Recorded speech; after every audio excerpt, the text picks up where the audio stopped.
who are blind, have low vision, or another print disability that makes reading, holding a book, or turning a page difficult or impossible. The content is copyrighted by USA Today. For more information, please visit us on the web at nfradioreading.org. The Niagara Frontier Radio Reading Service now presents a reading of articles and features from USA Today for Tuesday, July 7th, 2026. Your reader today is Alan Blackburn. Trump's primary success rate is 98%, but it could come at a cost to his party and agenda. With 5 months left until the 2026 elections, President Donald Trump holds a near-perfect record when it comes to endorsing winning Republican primary candidates. In only a few cases has his preferred candidate lost this year, demonstrating that even as Trump's nationwide popularity sags, he remains the fractured Make America Great Again movement's dominant figure. A review of Trump's picks by Ballotpedia shows that out of 312 primary endorsements, the president carries a 98% success rate in GOP contests across congressional, state legislative, and statewide elections. The president bragged about that record when reacting to New York City Mayor Zohran Mamdani's preferred candidate's recent sweep. On that same day, more than a dozen Trump contenders across multiple states prevailed in their Republican primaries. Among them were first-time candidates such as Anthony Constantino, an upstate New York sticker company CEO who beat out Assemblymember Robert Smullen, the state GOP's preferred candidate, by about 20 percentage points for a seat previously held by Representative Elise Stefanik. "Congratulations, Mr. Mayor," Trump said in a June 24th social media post.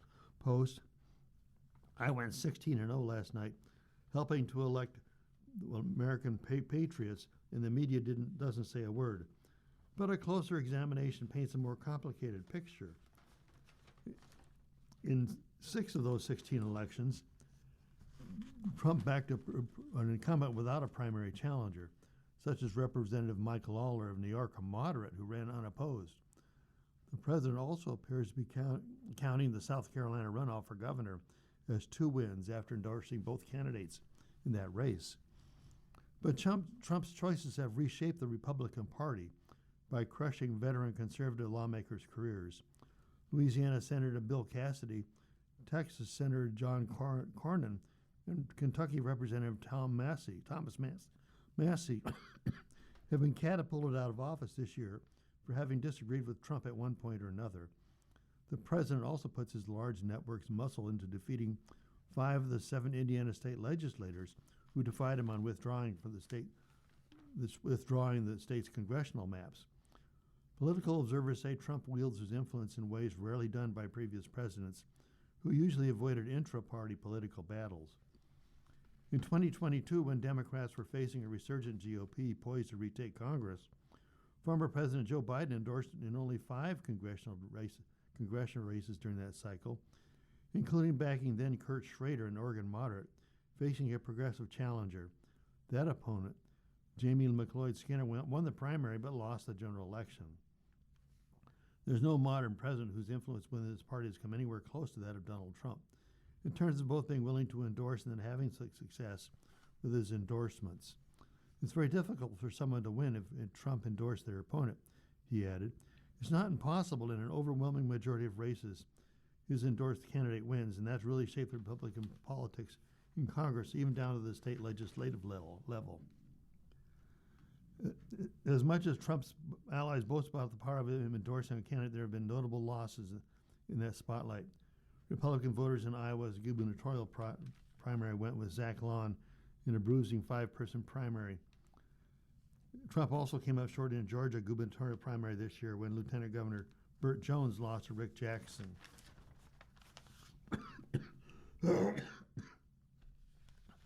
Your short shower could go a long way. Households across the United States are pressured to save water.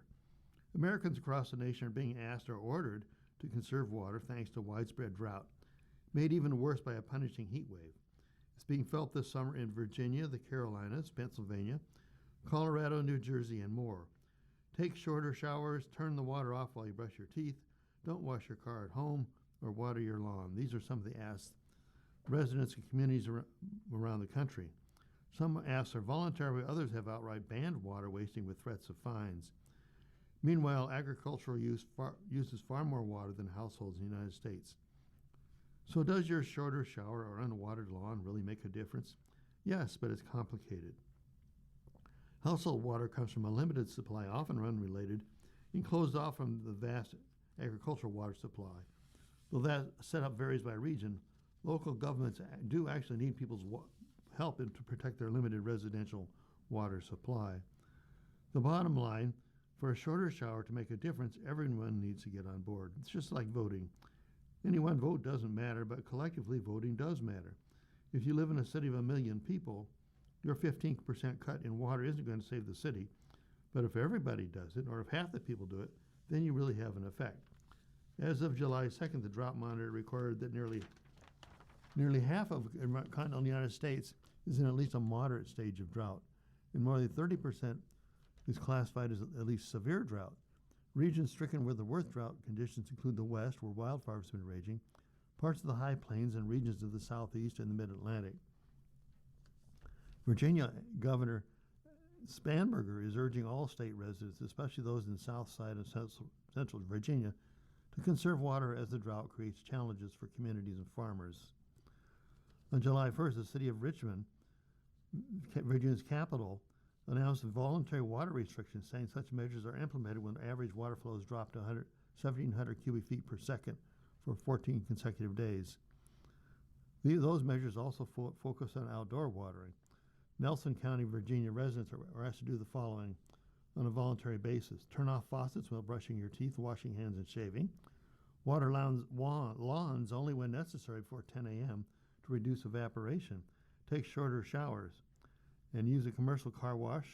Use only full loads of laundry and dishes so you can fix leaky pipes and waters.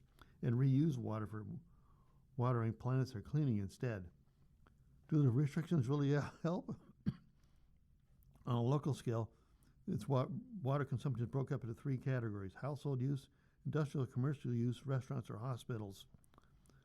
Another water use controversy comes from data centers increasingly used to fuel artificial intelligence, which use huge amounts of water and can drive up utility rates for nearby residents.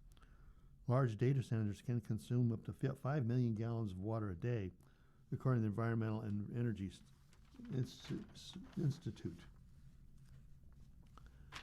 An heir wants a Trump deal. This is Cuba's little-known power broker holds the island's future in his hands. The Cordofo near Raul Castro's deck buzzed inside his wood-paneled office like it was 1984. This time, someone else answered. Raul Castro, Cuba's former president, brother to Fidel, was instead waiting at home for the news from his lunch date. His favorite grandson, his right-hand man, who is Raul Guillermo Rodriguez Castro, 42 years old. The man Cubans call El Cangrejo, translated as the crab, is now the one in seat of power in that very office.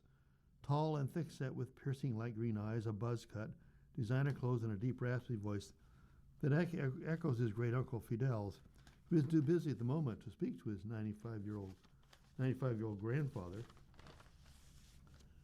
I've never been interested in politics, he said, and it's never been a calling of mine during an exclusive series of interviews with USA Today. But if at some point the revolution needs me to step up, I will do it. He stressed he would never sacrifice the principles of Cuba's 1959 revolution or the nation's sovereignty. Rodriguez Castro is unknown to many outside Cuba. He holds no formal government office and rarely appears in the state media. He had never before spoken to a U.S. media outlet. And he's a back-channel operator who has undeniable status, authority, and clout, much of it derived from his last name. Now the younger Castro is the one in a position to negotiate for the future of his country. The former bodyguard to his grandfather wants to deal directly with President Donald Trump. I can negotiate with anyone designated by the U.S., Rodriguez Castro said, if given the opportunity, of course, with Trump. There is no time to waste. Cuba faces a cratered economy, a humanitarian crisis, and an oil blockade from the Trump administration. He wants to avoid being the next Venezuela as the United States levels sanctions and raises a military threat unseen between the countries since the 1962 missile crisis. Rodriguez Castro could be the bridge between both sides. At the height of sending his grandfather's old office atop Havana's convention center, Rodriguez Castro discussed his vision for the future of Cuba. He only recently emerged from his grandfather's shadow, but he was groomed for leadership. He is Raul Castro's eldest grandson, son of the late General Luis Alberto Rodriguez Lopez Calleja, the man who ran GAESA, the opaque country run by Cuba's military that underpins swaths of the Cuban economy. He grew up in the same building as his grandparents and moved in with them when he turned 18. He spent many of his formative years surrounded by senior regime officials, generals, security officers, intelligence agents, and of course his grandfather. And they became his entire world. But now he's moved beyond boyhood notions of spy games. He made sure of that from the time his grandson, Raul Castro made sure of that from the time his grandson was a teenager. He sat in on every important meeting in Cuban state affairs, including hours of heated discussions between Fidel and Raul. It is for this reason he developed a second moniker, Raulito, which translates as Little Raul. He attended Cuba's state school system and graduated from the University of Havana, where he majored in accounting and finance. He was not a good student, according to the Miami Herald. He studied in military school known as Los Carmelitos. He would eventually attain the rank of colonel in the Interior Ministry. Most days he wakes up around 9 a.m. For a few hours he reads classified briefings. And he keeps the documents in a leather briefcase. He will discuss them with his grandfather later in the day, sometimes over lunch. He said he grew up in a loving family and that his grandparents helped forge his character. But he said they are first and foremost his compañeros, his comrades, using the communist term that emphasizes equality, solidarity, and common purpose, that the ideals of the revolution were intended to stand for. In public, Rodriguez Castro refers to his grandfather as minister, the role he'd held longest as the head of Cuba's armed forces for almost 50 years. In private, he worries about his grandfather tripping and falling. He's simply abuelo, which translates as grandfather. He said he has a different understanding of how his grandfather and great-grandfather uncle treated the people. When Fidel Castro seized control, he built a country with free universal health care and health education systems. He also imprisoned generations of Cubans, oversaw summary trials, and denied them fundamental human rights, nationalized the economy, and sent hundreds of thousands into exile. He spoke of the Cuban Revolution and his grandparents with a wistful affection, part historical account and part folklore. He speaks of his grandparents the way any doting Cuban grandson might in his idealized version of Cuba. He said, "My grandmother was incredibly sweet. She shaped the role women should have in this country. And her name was Vilma Espín, a socialite whose father was a Bacardi rum executive. She fought alongside Fidel and Raul Castro in the mountains during the revolution, and Espín became an influential member of Cuba's Communist Party. The Crab has children of his own. He has 2 daughters with his first wife and another with his second wife. His third wife, Cuban model Sheila Marinho, gave birth to their son in June. We knew what his name would be, Raul for my grandfather and Alberto for my dad." Rodriguez Castro's hand unconsciously drifted to his throat as he talked about his family. He untucked a gold chain from under his T-shirt. "I don't know if you're a believer," he said, revealing a gold medallion with the initials FCR and RCR embossed on the other side. If it's anything I believe, it's in this Fidel and Raul Castro."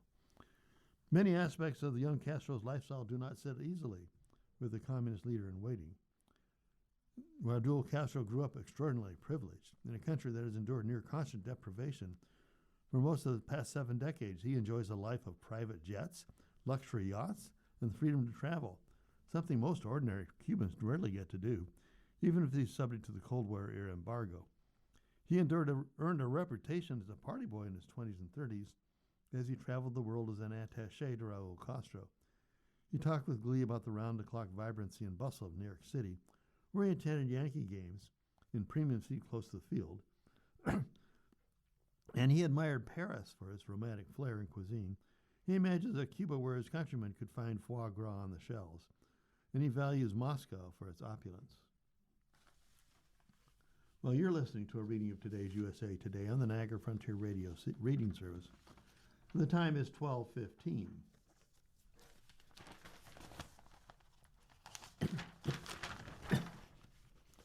More than 20 are dead after a week of dangerous heat across the United States.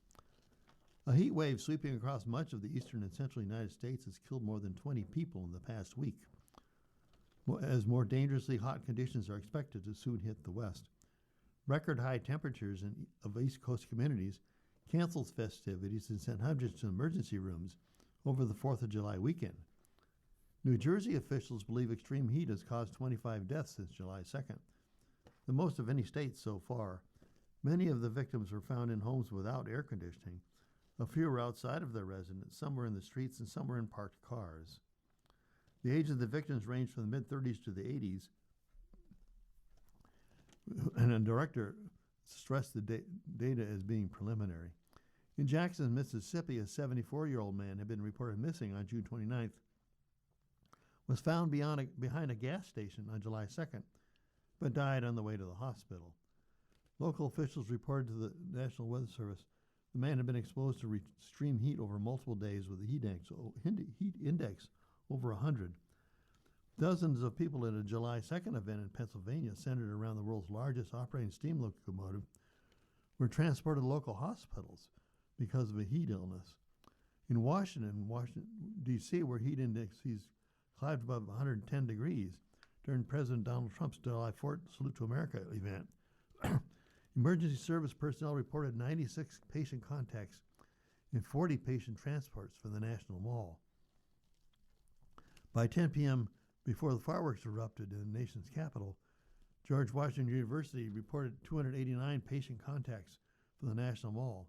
It's unclear how many were related to the heat. The East Coast is expected to soon feel some relief from the extreme temperatures as the heat dome shrinks, bringing chances of severe thunderstorms. Storms in the southeastern New England and mid-Atlantic could cause damaging winds. States from Texas to Wisconsin are at least some risk of severe thunderstorms through July 7th. Meanwhile, a new heat dome building between the Rockies and the West Coast is expected to bring sweltering temperatures to much of the West.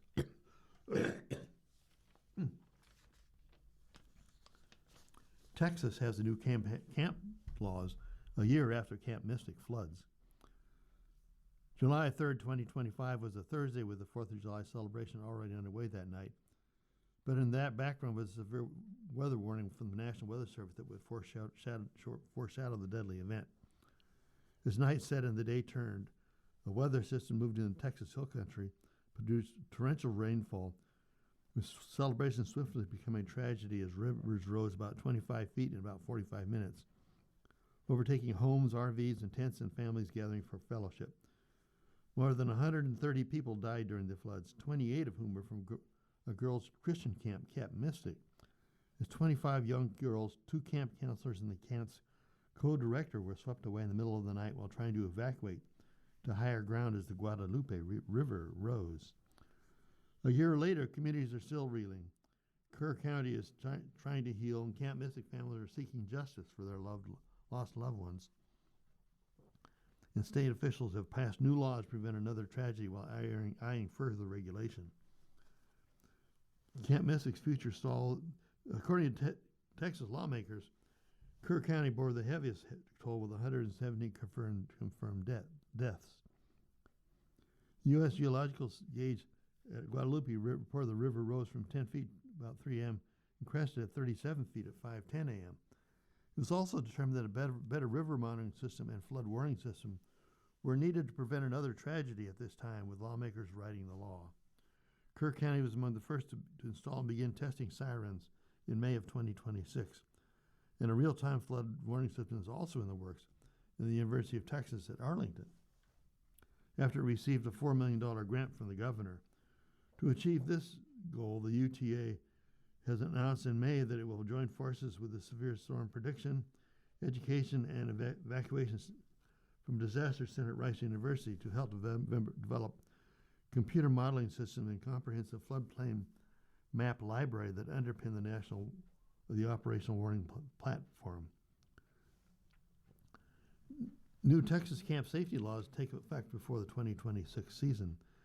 Days after the deadly floods, Governor Greg Abbott called all state lawmakers to Austin for the 30-day special session of the Texas legislature, following the regular session that ended the month before.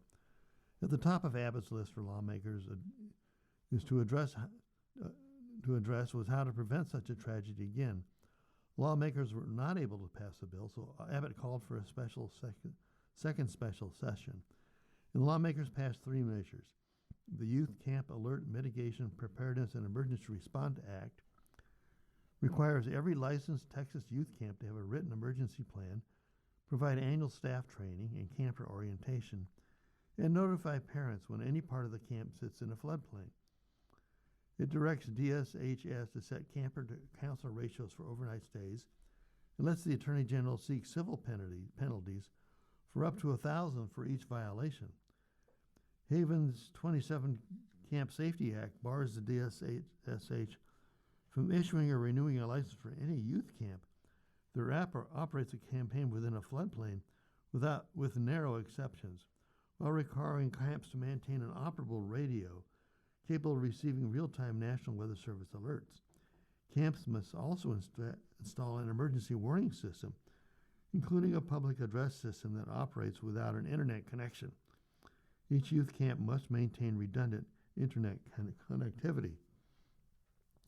Senate Bill 3 directs the Texas Water Development Board to identify each flash flood prone area that warrants one or more outstanding warning sirens and requires installation and regular testing.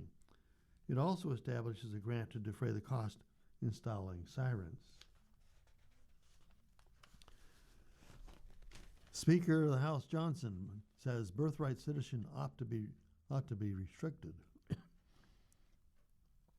Speaker of the House Mike Johnson said in a July 5th Fox News interview that Congress should take up a legislative effort to curtail birthright citizenship in the wake of the Supreme Court striking down an executive order from President Donald Trump that sought to redefine who is an American. The Louisiana Republican said on Fox News Sunday that immigration system is being abused by birthright tourism and said that the practice has devalued citizenship. It is a threat to the rule of law and national security. We do need to address it, Johnson said.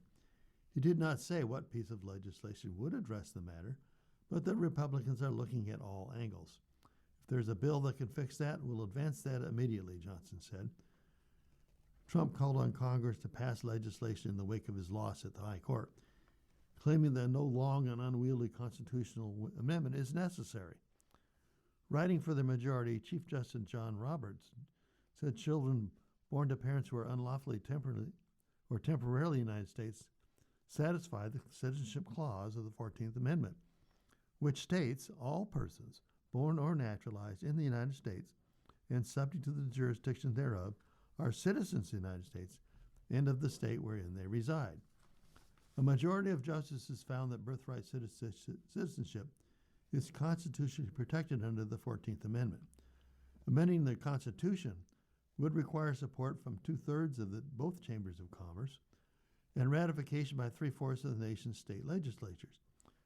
In a concurring opinion, Justice Brett Kavanaugh said Congress could establish exceptions to birthright citizenship for people born to people in the country illegally.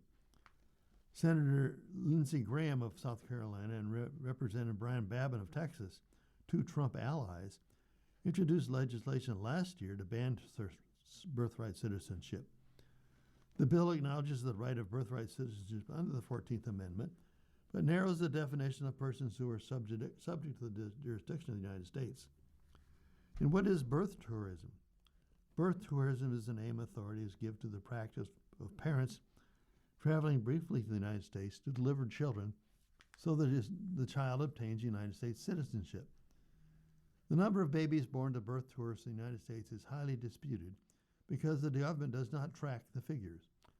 Estimates from researchers have varied from as high as 39,000 annually to as low as 2,000 annually. But a group of 140 university professors told the Supreme Court in a written argument that birth tourism accounts for an infinitesimal proportion of children born in the United States.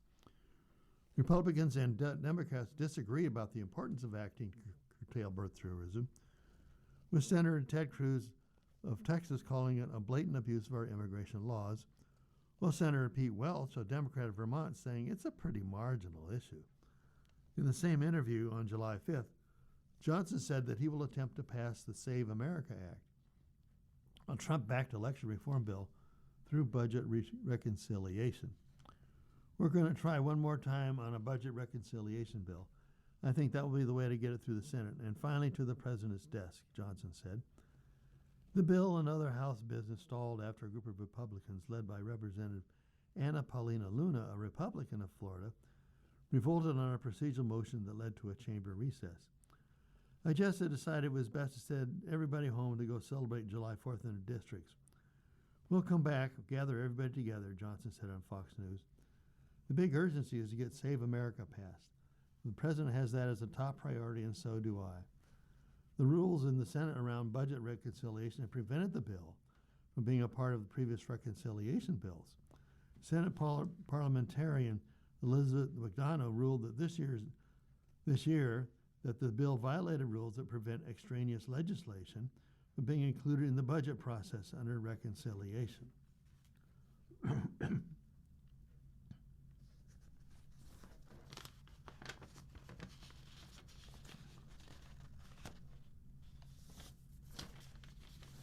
Why the White House report targets Smithsonian leadership.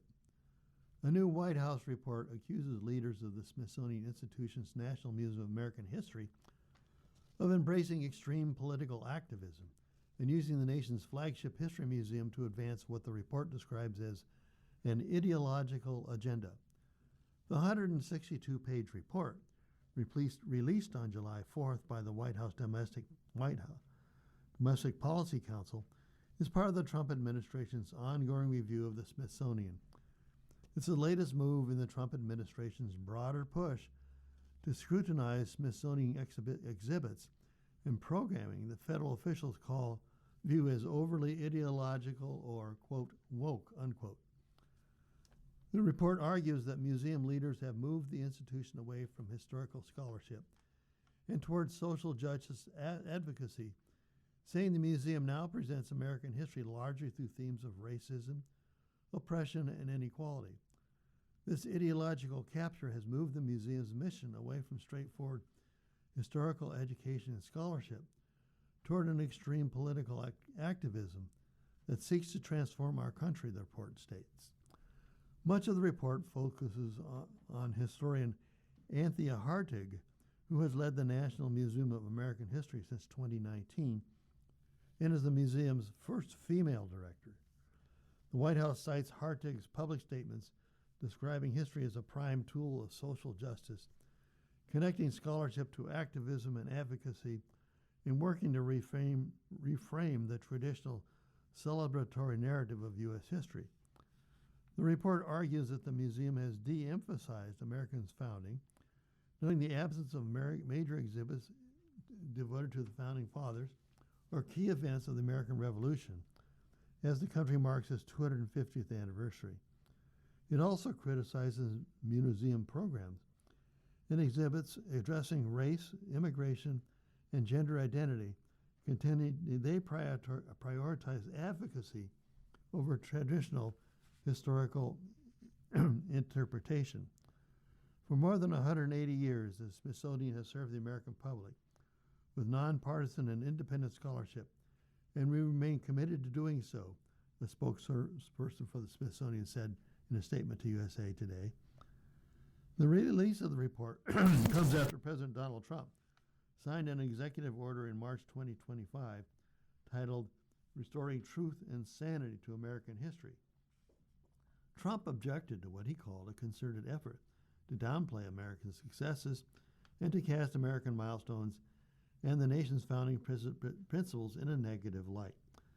Then in August of 2025, the Trump administration launched a review of the Smithsonian, which operates 21 museums, the National Zoo, and multiple research centers, beginning with 8 of its most visited and high-profile museums.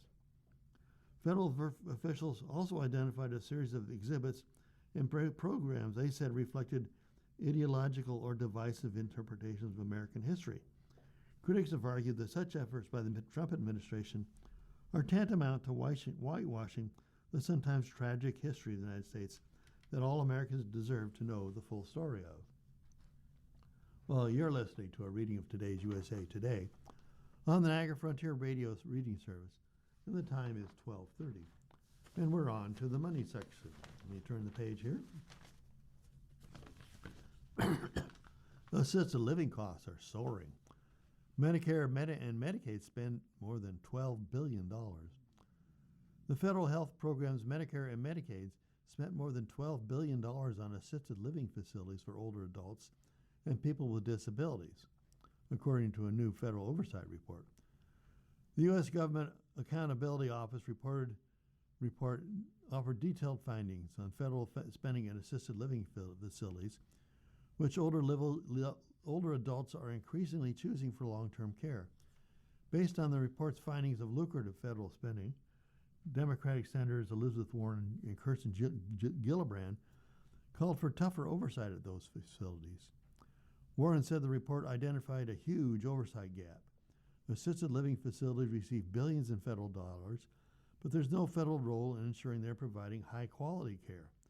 She said in an email, residents of these facilities deserve better, and that starts by making sure that assisted living facilities are making good use of taxpayer dollars and are not leaving our seniors out to dry. And what's the difference between a nursing home and an assisted living facility? Assisted living facilities house and provide care to seniors and some people with disabilities. Though people typically live independently of these facilities, they can get help with daily activities such as bathing, eating, and using the restroom. Nursing homes are often staffed by nursing assistants as well as higher skilled positions such as licensed practical nurses or registered nurses. Though Medicaid in many states pays for nursing homes for low-income residents, little was known about how much the federal government spends on assisted living facilities. Medicare spent $8.5 billion on nearly half the 830,000 people at assisted living facilities in 2024. Most of the spending was for hospice care, but residents also received home health services such as nursing and physical, occupational, and speech therapy. Medicare also paid for home visits to assess people for nail care and psychotherapy. The report also identified $3.5 billion in federal Medicaid spending for services provided in assisted living facilities in 2024, and they didn't tally how much states paid to assisted living facilities.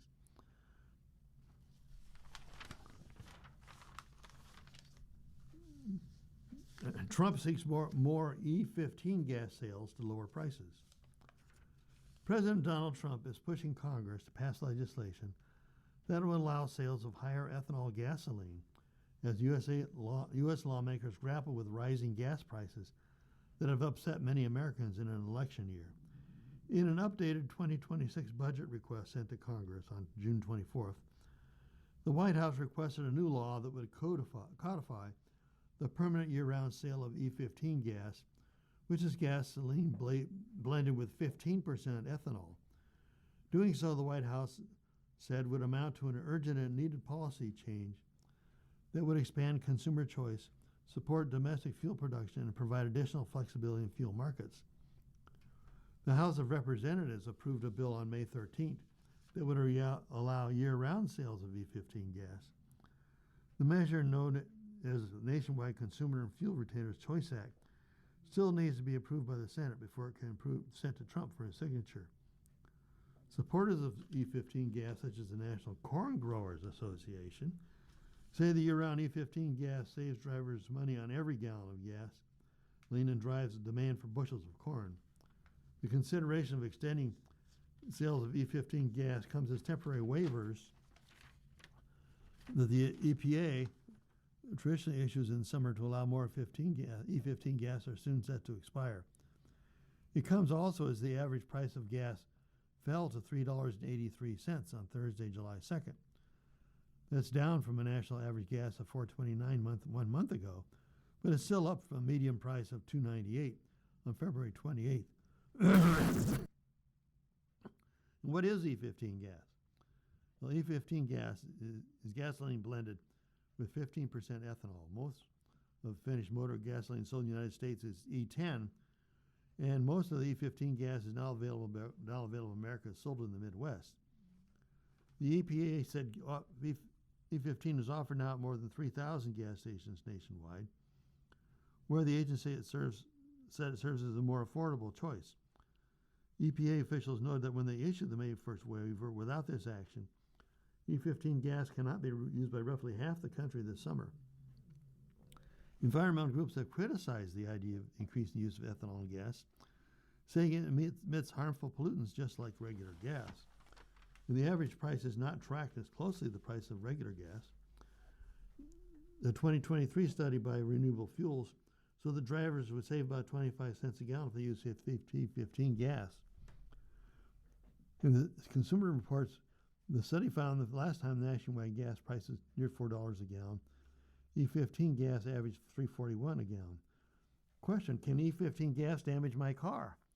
The EPA said E15 gas can be used in most flexible fuel vehicles and most cars made after 2001. But the agency said E15 gas cannot be used in the following types of motor vehicles: on-highway and non-road motor vehicles, or vehicles with heavy-duty engines, such as school buses, transit buses, and delivery trucks, non-road vehicles, such as boats and snowmobiles, engines and non-road equipment, such as lawnmowers and chainsaws, and model year 2000 and older cars, light-duty trucks, and medium-duty passenger vehicles. Consumer Reports said in a post on its website that agrees with the EPA that E15 gas is safe for most modern cars, but the group says drivers should check your manual to see what type of fuel the manufacturer recommends before they turn to cheaper options. If your car is a 2001 model or older, you'll probably find the recommendation is no more than 10% ethanol, which is the most common blend of regular gas in the U.S. One tank of E15 isn't going to kill your car, but it will affect it over time.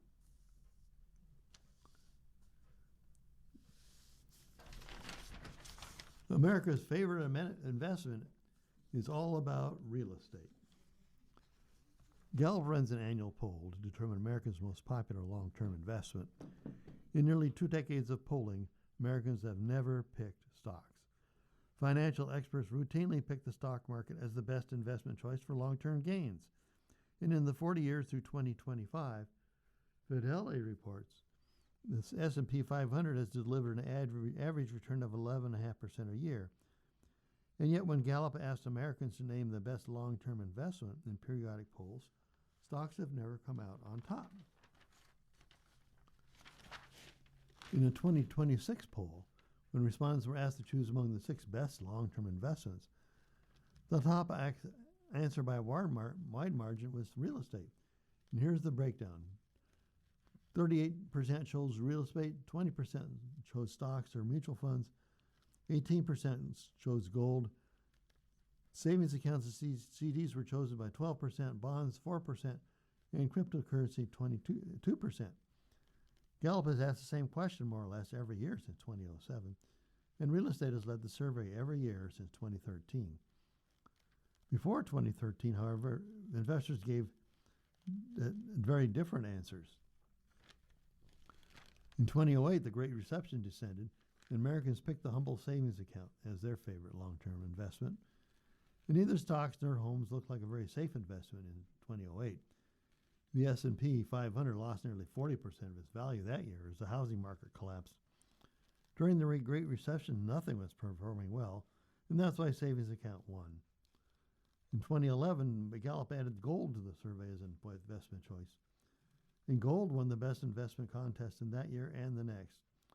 Investors have a love-hate relationship with stocks. Investment experts say the survey results prove more than anything that Americans don't entirely trust the stock market. Investors had a very poor experience with stocks in 2007 to 2009. It's difficult to like stocks at times. Most recently, The Gallup survey illustrates Americans' love for homes.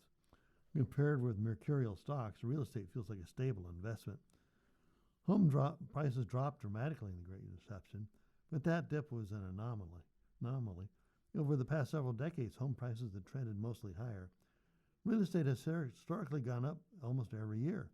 There are very few times in history when real estate had gone backwards. When it comes to long-term investments, however, safer doesn't always mean better. What is the best long-term investment? If there's a corrected answer to the poll, it's stocks. Over the past 30 years, stock prices have risen about 4 times the pace of home prices, according to a Motley Fool analysis. The best long-term investment, without question, is the stock market, said the editor-in-chief of Investopedia. Here's another way to compare stocks and real estate as investments. From 1992 to 2024, the S&P yielded an average return of 10.4% a year. In the same years, home prices grew about 5.5% annually. It surprised me that stocks aren't a more consistent favorite. Because based on the data, stocks beat all these other asset classes hands down. And why do Americans love real estate as investment? Why then have Americans consistently picked real estate as the best investment in the Gallup poll? Here's one reason. Americans are more likely to own homes than stocks. Roughly 2/3 of American households own their primary residence, according to a Federal Survey of Consumer Finances. By contrast, only 21% of households own directly held stocks with shares in their own name. Real estate is the investment that the most survey respondents understand. For many Americans, a home functions somewhat like a savings account. When you buy a home with a mortgage, you enter a years-long cycle of building equity with your mortgage payments and the gradual appreciation of the home's value. Home ownership has helped millions of Americans achieve the American dream. A home feels like a safe investment. So do savings accounts, CDs, and gold, the asset that topped the Gallup poll at times in the Great Recession era. Older generations traditionally feel like gold and real estate are better investments than the stock market because they lived through stock market crashes and watched their wealth evaporate.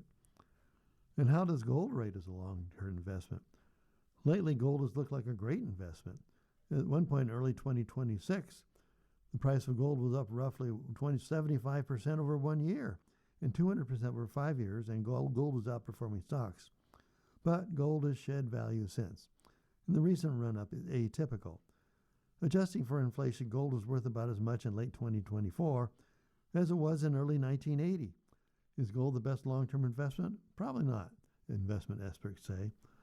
A little bit of gold can actually help diversify, so it's worth looking at. But I think investors should avoid those either-or scenarios.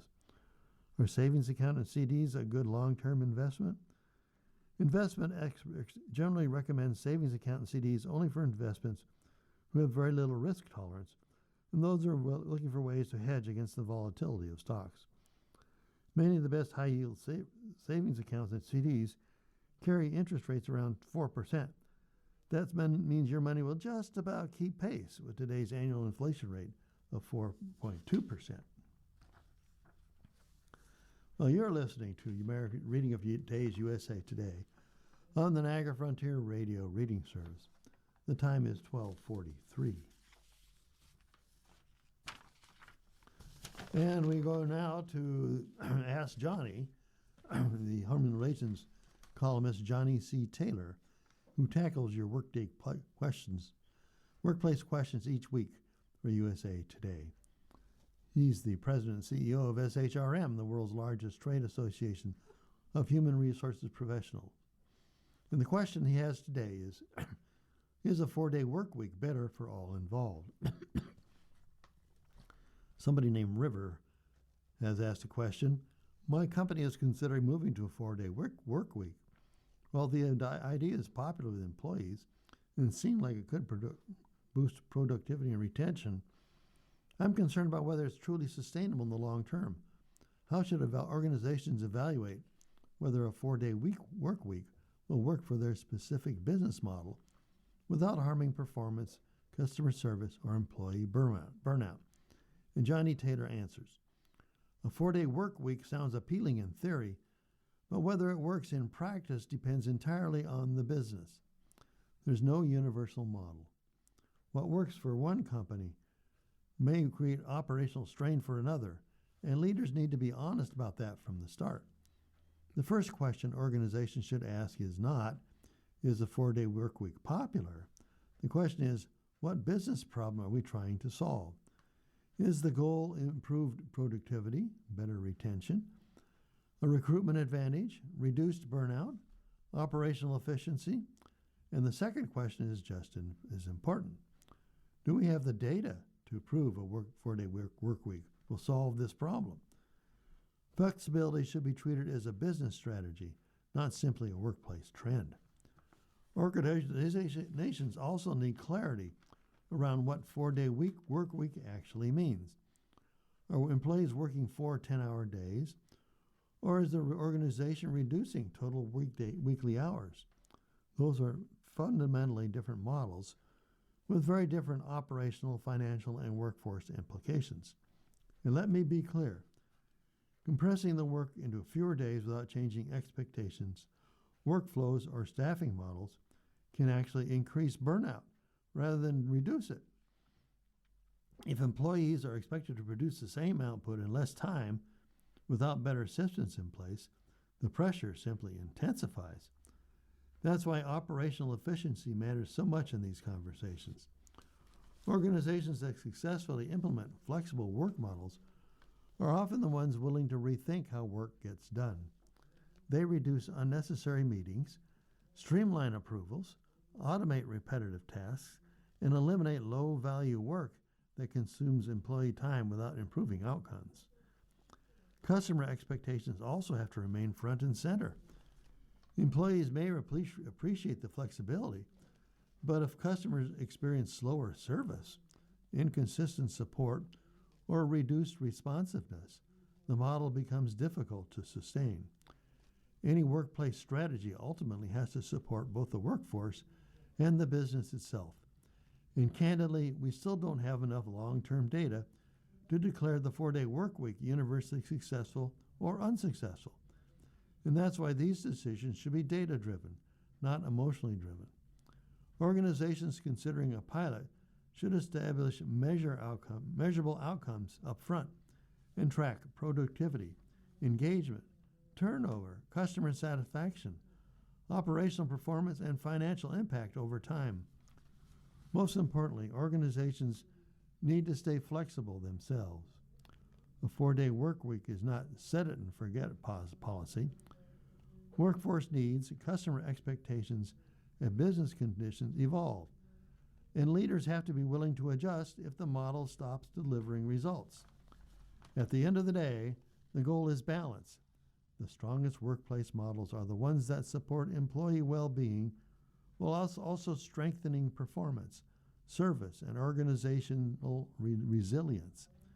Organizations that approach this thoughtfully measure outcomes carefully and remain willing to adapt, then they will be in the best position to determine whether a 4-day work week truly works for their business long term.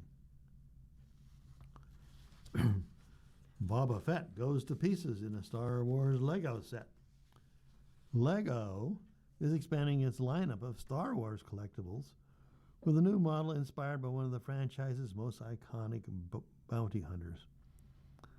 The company has revealed the Lego Star Wars Boba Fett, a 1,544-piece display model based on the character's appearance in Star Wars The Return of the Jedi, designed for builders 18 years and older.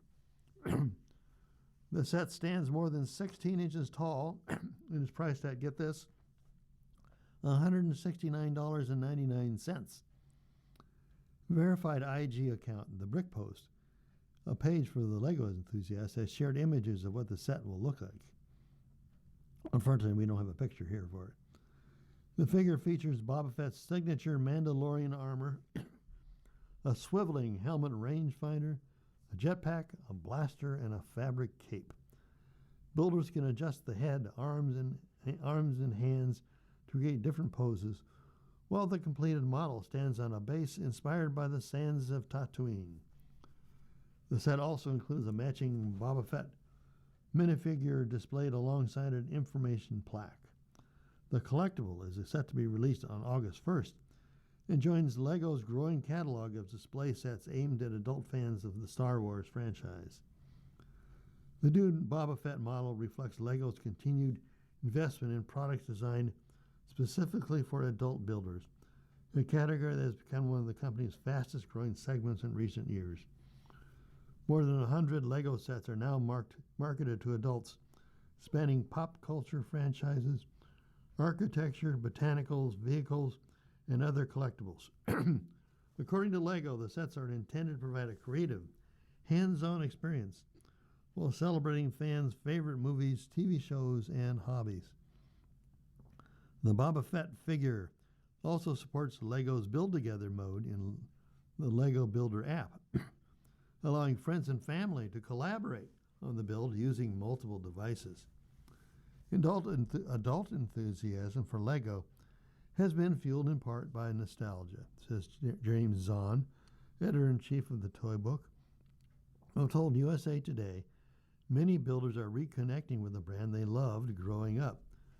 Lego's expansion into licensed franchises such as Star Wars, Harry Potter, Marvel, and DC has helped transform the company into a powerhouse among collectors by offering detailed, display-worthy sets tied to the beloved entertainment properties, he noted.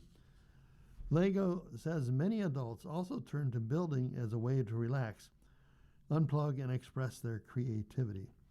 Fans interviewed by USA Today have described assembling the intricate models as a mindful hobby that helps them disconnect from the demands of everyday life while creating collectibles that they proudly display in their homes.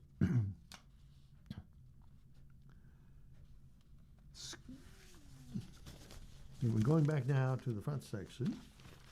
Right when I turn the page. And it's all about school buses, how school buses offer a route to power relief.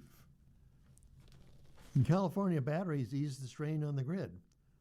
Schools are out for the summer, but batteries in more than 200 electric school buses are helping some people in the United States find relief when temperatures soar.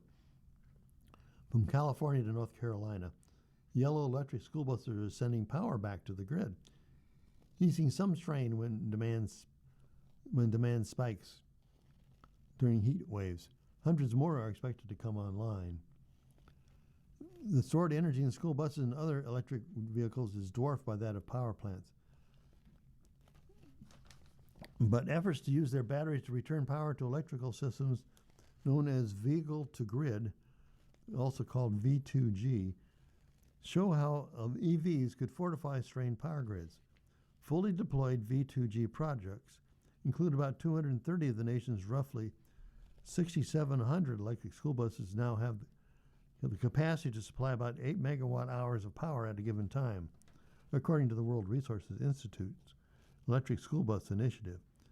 By contrast, PJM, the largest U.S. regional grid, will need more than 160,000 megawatts of power this week to meet peak demand for 67 million people.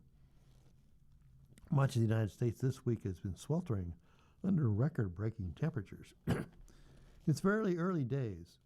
School buses will be critically important backbone of the V2G capacity, says Steve Latendra, Senior Advisor to the Vehicle Grid Integration Council Trade Association. Electric school buses have large batteries, some exceeding 200 kilowatt hours. They can charge when the demand is low and then send power back to the utility when the demand is high. They're often idle in the summer when electricity demand surges. At least 31 utilities in 21 states are involved in V2G school bus projects. The number of electric school buses on the road should more than double to about 14,000 or 3% of the total fleet in the coming years, WRI data showed, and many of those will be V2G enabled. Still, capacity from the V2G electric school bus projects needs to grow exponentially to make a meaningful difference. Consulting firm ICF forecasts 445,000 megawatts of U.S. grid capacity additions through 2030, partly driven by the data center boom. V2G projects face hurdles including upfront costs and a lack of universal V2G technology. Regulatory frameworks and standards are years away. Electric vehicle owners and operators face concerns that repeated charging and discharging of a battery could accelerate the battery degradation, and that use of V2G could avoid a battery warranty. Electric buses do not spew tailpipe pollution, but critics of vehicle electrification and government public investment in alternative projects argue they could tax the grid. To combat that, many schools are beginning to lean on solar energy for charging their buses. California leads the United States in developing and adopting V2G school bus technology. Its largest project is at the Oakland Unified School District, where Pacific Gas and Electric and transit provider ZUM operate a fleet of 74 buses estimated to generate 2.1 gigawatt hours of electricity annually. A separate ZUM project with the San Francisco Unified School District is set to launch next month, and it is expected to surpass the Oakland project with a starting fleet of 104 buses, returning about 3 gigawatt hours of energy annually during peak hours. The fleet will more than double to 238 electric buses in 2027-28. California mandates that electric school buses funded through the state programs be equipped for vehicle-to-grid capability, and is funding some V2G infrastructure programs and has the state's largest utilities, PG&E and Southern California Edison, as partners. In Connecticut, the Branford Public School Districts will have 46 V2G electric buses in August. In North Carolina, Cherokee Boys Club will operate 20 electric school buses for tribally connected Cherokee Central Schools. And it has a V2G test program funded by Duke Energy. Cherokee Boys Club service manager Donnie Ohl is working on the project to use buses as generators for school buildings that double as emergency shelters. Well, you've been listening to a reading of articles from USA Today for Tuesday, July 7th, 2026 on the Niagara Frontier. We'll return for more readings after this short break, and your reading so far has been Alan Blackburn. If you're listening to this publication online, you're probably using our website, a podcast player like Spotify or iTunes, a streaming service like Siro, or a smart speaker. Did you know that we now have a dedicated app that can be downloaded to any mobile device, like a smartphone or tablet, for free? App users can conveniently access our live stream and any episode of our podcast easier than ever. To download the app, just type NFRRS in the search window in the Apple App Store or in the Google Play Store. Contact us anytime if you have any questions by calling 716-821-5555, extension 5. Thank you.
Hi, this is Jeff Shapiro, and for the next hour, we'll continue with a reading of articles from today's issue of the USA Today. This is on Tuesday, July 7th. So, the sports section. Haaland is red hot as Norway gives boot to Brazil. This is from East Rutherford, New Jersey. The World Cup Golden Boot race is shaping up to be an all-timer, and so is this tournament performance from Erling Haaland. Haaland scored another brace, 2 goals, on July 5th, as Norway defeated Brazil 2-1 in the World Cup round of 16 to advance to the quarterfinals for the first time in the nation's history.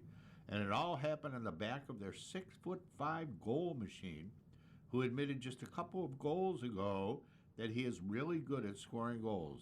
I peaked a couple of times during this tournament, Haaland said after the match, but this was a new peak. Haaland was once again even with Argentina's Lionel Messi and Kylian Mbappe of France in the Golden Boot race going into July 6th. They all had 7 goals, with Messi having played one less match than both Mbappe and Haaland. I couldn't quite believe it, Haaland said of the victory. I didn't dream of this ever in my life. I dreamt of playing in the World Cup with Norway and taking them to the World Cup, but I never expected to win against Brazil. Let's be honest to say that. I thought it was not possible to do some things, but I guess I'm wrong. It's quite special. It's unreal. I don't have words.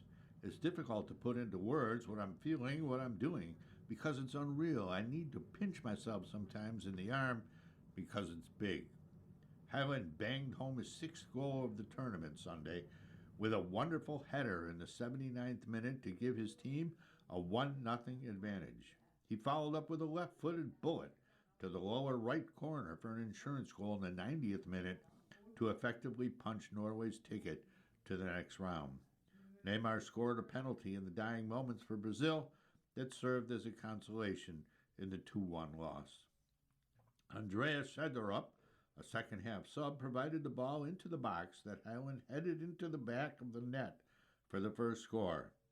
Schederup also teed up Haaland's second goal, which came from the edge of the penalty area. For Erling, I'm lost for words. We're all lost for words, Schederup said after the match. We're all just happy that he's Norwegian and that he's playing for us. The things he does every game to be able to score, it doesn't matter. You can just cross the ball or pass it into him blindly and he will score. We're so lucky to have him and we appreciate him very much. Hopefully, he will score some more goals in the next games. We're looking forward to that. After his second goal, Haaland hardly reacted other than lifting his shirt and offering a menacing look. It was reminiscent of his earlier brace at MetLife Stadium against Senegal, which also featured a pair of second-half goals. Haaland also sent Norway to the round of 16 with a game winner in the 86th minute against Ivory Coast on July 1st. Against Brazil, Norway had a simple strategy: control the ball as much as possible for as long as possible. Feed the big man in the middle and hope something good eventually happened. It wasn't pretty, but it worked. Haaland had Brazil sweating throughout the second half by attacking the back post twice prior to that period's hydration break. His goals that eventually ripped the twine were yet another example of his clutch factor. Haaland's goal scoring over the last 3 weeks on limited touches has been a lesson in athletic efficiency. Yet he also netted his previous 5 goals with his patented power. Entering the match, he was scoring once every 14 touches. On Sunday, the Manchester City striker had 30 touches and 2 goals. Norway coach Ståle Solbakken has been adamant all tournament that his striker is the best goal scorer in the world. He called Haaland a match winner and thought overall that he played a good game by being active and remaining physical. It was difficult for the center backs from Brazil to keep it under control, Solbakken said. Haaland's physicality was on full display in the first half when Nyland went long to him from the opposite box. Haaland bulldozed his way to the ball and laid it off for Norway captain Martin Odegaard, who almost beat Brazilian keeper Alisson Becker. But Becker blocked enough of it to have the ball rest peacefully just behind him, and he corralled it with nobody near him to keep his sheet clean until Haaland ruined that and Brazil's World Cup chances. As Norway celebrated its victory with the loyal supporters behind the goal on the east side of the stadium, the festivities turned to the viral Vikings Row. Since the team defeated Senegal on June 23rd, it's become a joint celebration between the team on the field and the fans in the stands. Odegaard, as the captain, is responsible for the 2 drum beats that precede the Universal Row. This time, Odegaard bestowed that honor to another member of the red, white, and blue. Haaland enticed the crowd into a hush before his first 2 strikes of the bass drum. He then delivered a dramatic pause, followed by another 2 beats, and then another 2, and so on, until the outnumbered Norwegians, compared to the Brazilian supporters in the crowd, but had already departed in disappointment, produced a noise that sounded like it could reach the other side of the Atlantic Ocean. I've said it before, but we're changing the nation, Haaland said. I think the way we played today shows that Norway is a fantastic football team and that we're actually one of the better teams in Europe and the world. What we have been doing is amazing. It took 28 years. It took some time. I'm 25 years old, so you can't really blame me for that. You can blame me for coming here. But yeah, it's unbelievable. I'm proud. I'm proud of my country, and I'm proud of everyone. When the chant ended, Haaland triumphantly flung the mallet into the MetLife grass, because much like his bashing of a drum, Erling Haaland does his best work in pairs. Radar watch. Jacob Misiorowski lights up a speed gun but may need rain god's help for All-Star game availability. Jacob Misiorowski is the only pitcher to throw 103 miles per hour this year. He's done it 63 times, going 9-4 with 156 strikeouts in 104 innings.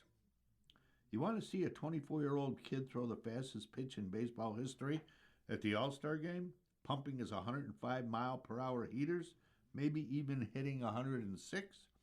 You want to see a gangly 6'7" kid embarrass the greatest hitters in the world, perhaps striking out the side within an immaculate inning? You want to see the greatest show on earth with a performance that could be remembered for ages? Well, you've got a little assignment. Milwaukee Brewers sensation Jacob Misiorowski could sure use your helping hand. Pray for rain. Just for one measly day, how about July 7th in St. Louis? The Brewers are scheduled to play a doubleheader against the St. Louis Cardinals that day, with the first game at 1:15 p.m. Central Time and the next at 6:45 p.m. Misiorowski is scheduled to pitch the first game when the weather is supposed to be just fine. But the last time he checked, there could be thunder showers in the forecast at night. I need it to rain all day, he tells USA Today Sports. Obviously, with weather in the Midwest, you never know. And if it doesn't rain that day, well, there's always July 12th in Pittsburgh, the final day before the All-Star break, with the early weather forecast showing a 40% chance of rain.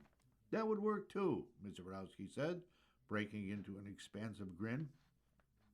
But if there are no rainouts and Misiorowski makes his scheduled starts in St. Louis and in Pittsburgh, you won't be seeing him pitching in the All-Star game on July 14th at Citizens Bank Park in Philadelphia.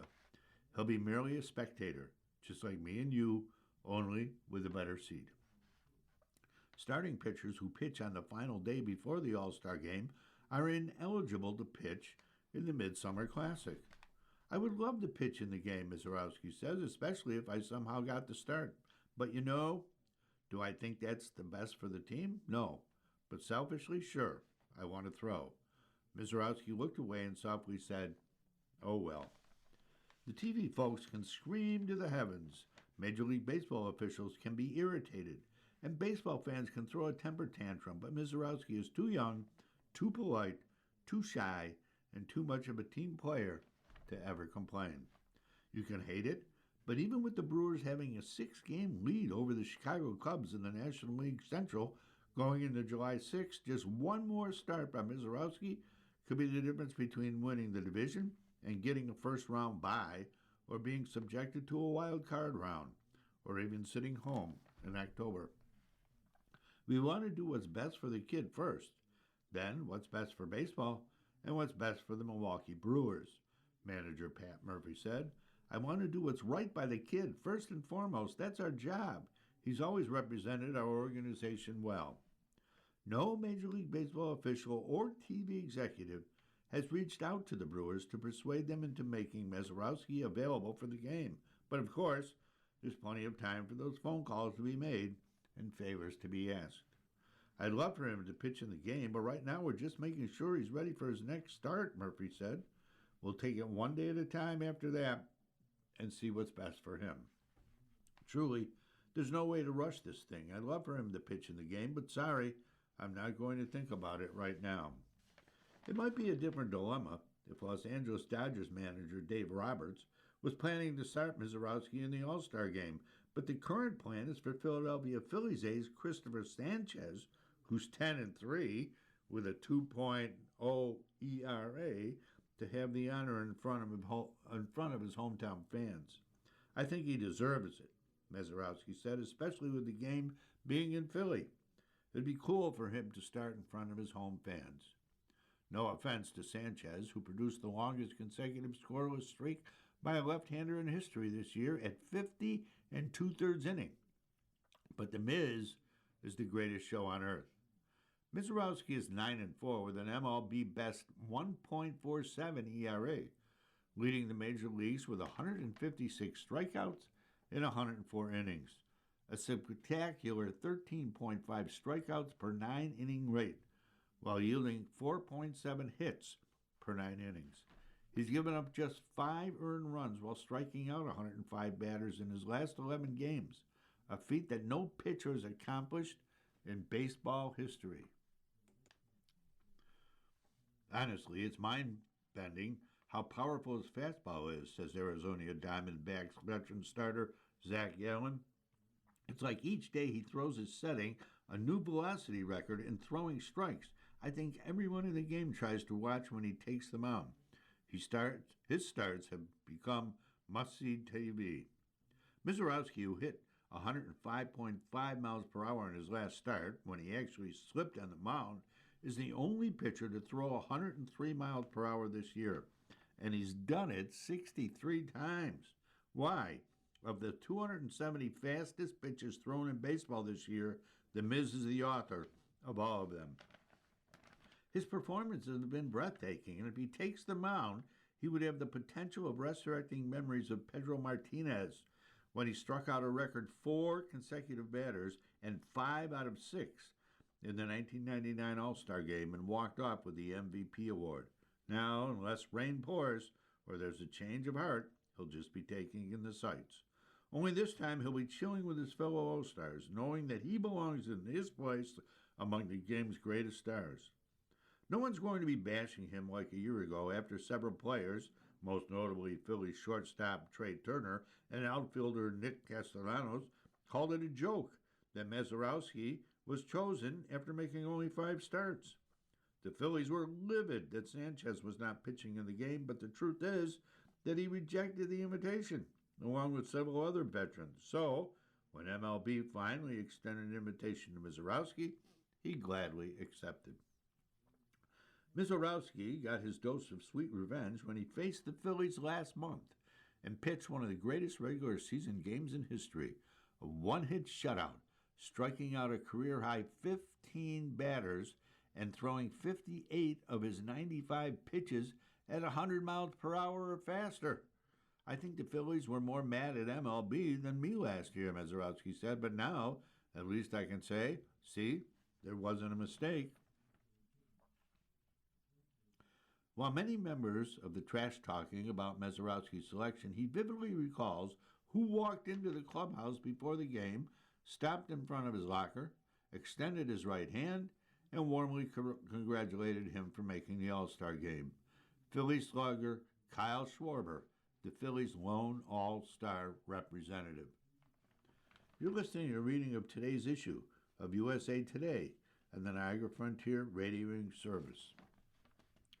That was awesome, Mazeroski said. I mean, there was a guy that I've looked up to, my whole life. I've watched him since he was with the Cubs, so it's cool to have a guy like that come up and say congrats and acknowledge all your success. Now, Mizorowski, the quiet kid from Green Valley, Missouri, who grew up a diehard Kansas City Royals fan, idolizing the likes of Alex Gordon, Eric Hosmer, and Mike Moustakas from their 215 World Series championship team, and religiously watching Cardinals great Adam Wainwright, can be the one to go around and congratulate the 26 first-time All-Stars. He can even relate his first big league experience facing the Cardinals in his major league debut and nearly passing out at the sight of Nolan Arenado, the 10-time Gold Glove winner and 8-time All-Star, walking to the plate. I remember getting 2 quick outs, Mizorowski says, but when he came into the box, I was like, holy, I really made it. Certainly, he'll be much more comfortable in his All-Star surroundings this time, and who knows, he might work up the courage to speak to a few legends. Looking back on it now, I wish I had talked to Clayton Kershaw a little bit more, Mizorowski said. It was his last All-Star game, and I wish I had picked his brain a little bit more. You know, nothing too crazy. Well, considering Mizorowski is lighting up the radar gun at a historic rate and has supplanted Paul Skeens in the National League as the pitcher everyone wants to see, receiving the most votes by his peer than any National League pitcher, he could be the one drawing an audience. Everyone wants to know how he's able to throw pitches with that much velocity, throwing them for strikes and still stay healthy. He eclipsed the 100-inning mark in his last start and says he still feels fresh at 104 innings, believing there's no reason he can't blow past his career high of 129 in the third innings last season and still be strong. I think he's in uncharted territory for sure, Gallen said. For a starter to throw that hard and be the guinea pig as a starter that throws that hard, how long in his career? I hope he's healthy for 15 years and we're talking about how he can throw 102 miles per hour every night and be fine. Mizorowski has heard the concerns ever since he was throwing 99 miles per hour at Crowder Junior College in Neosho, Missouri. Every time he starts lighting up the radar gun with his historic readings, he's asked how long he could possibly sustain the velocity without damaging an elbow ligament. Well, if the Miz isn't worried, why should you? I get it, Mizorowski said. I get people's concerns. Like obviously you look across and you see Tariq Skubal, another hard thrower, coming back from surgery. So I see the concerns. But at the same time, that's just how I throw. I've taught myself how to throw hard, how to recover. I think it's kind of beating a dead horse. It gets to a point where I think I have it pretty much under control of what I need to do week in and week out to get my body ready for the next start. I really don't worry about it. It's no different than the Cy Young race. He knows people already are talking about it. He was even caught in a social media hotbed of controversy that accused Milwaukee's official scorer of giving an error to first baseman Jake Bauers instead of an infield hit to Cincinnati Reds left fielder J.J. Bleday.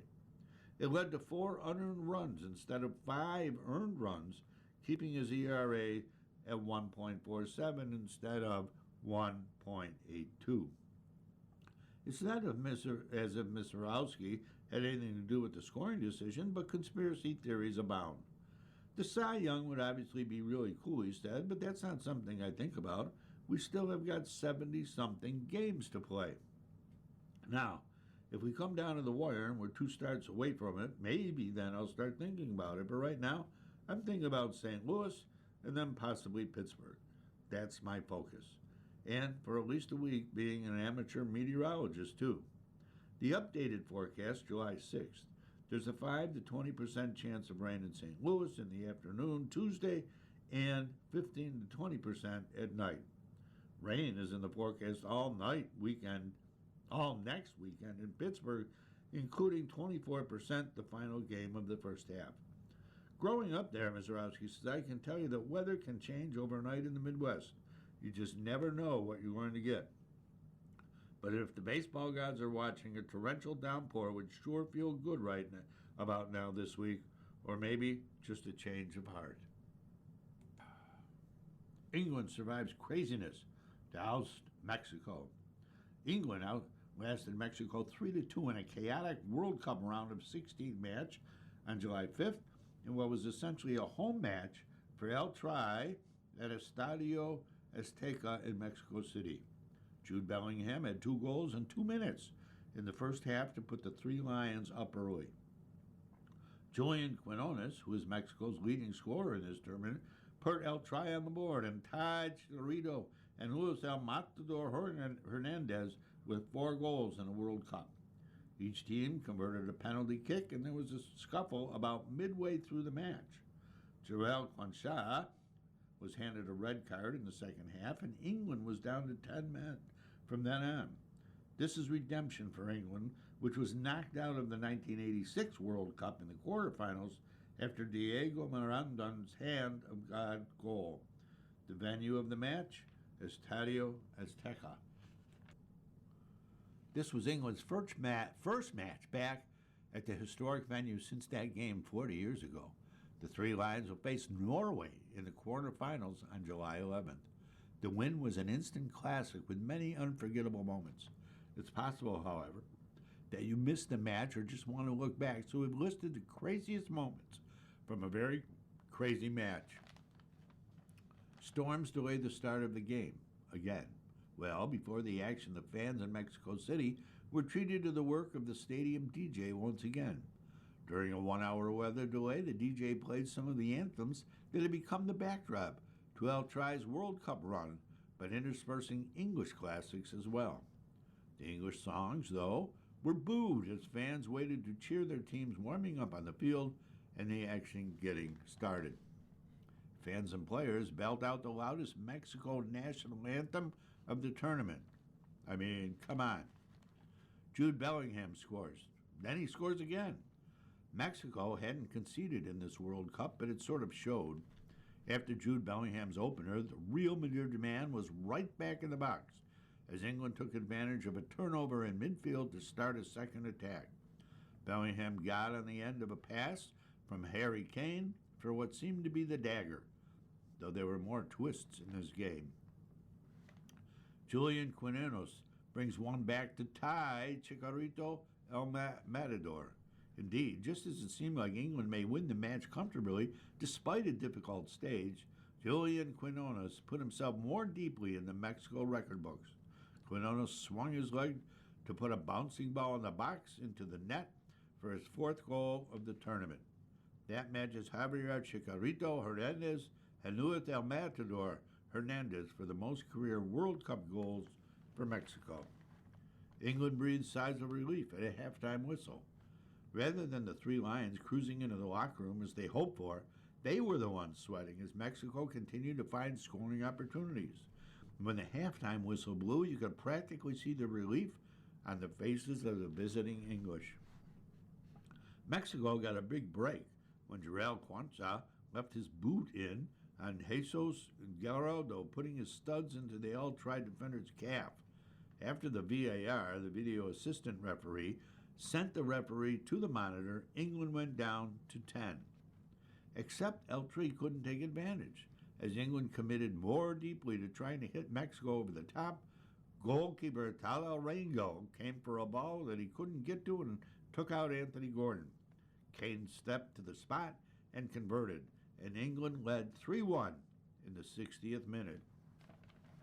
Kane would be a factor 9 minutes later, becoming the first player ever to both score and to be called for a penalty in the World Cup, as his attempted clearance of a ball Raul Jimenez was trying to control in the box instead ended in him booting Jimenez's leg. Once again, the referee was called to the monitor, and Estadio Azteca started to hope again.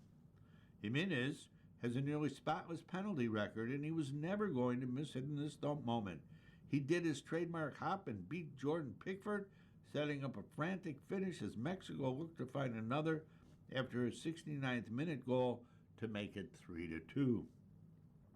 As Mexico tried to find an equalizer, Raul went for the spectacular with an attempted overhead kick that, had it been able to get through the sea of England defenders in the box, would have been tremendous. He scored them before at the Azteca, but this time it was perhaps best to try something less audacious.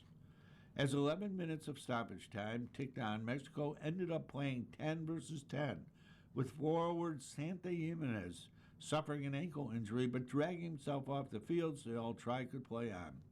That led to some surreal scenes as Mexico took a corner while Jimenez, clearly in actual pain, writhed the round just off the field. Finally, the medical staff was able to attend to him, with Aguirre noting that the game that Jimenez had to go to the hospital for studies.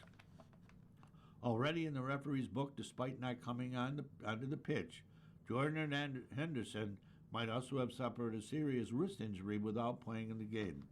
After singing Wonderwall and celebrating with the England fans, Henderson tried to go back over the advertising boards but slipped and stayed on the ground. The England forward can't have sung Wonderwall very loudly because you could hardly hear him speak in the post-match flash interview. Kane's voice strained and squeaked as he tried to get out praise for the traveling supporters. We're speechless as well after that one. What a game. What a World Cup. Chris Gotterup rallies for a third 2026 win. Chris Gotterup was brought to tears on the driving range at TPC Deer Run in Silvis, Illinois, when he got word he had won the John Deere Classic. It's not because he's a stranger to winning.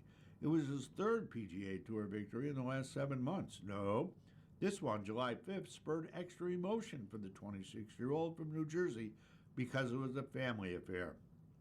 His usual caddy, Brady Stockton, is home with a newborn, so Gotterup's little brother, Patrick, was called up to the big leagues to carry his kin's bag.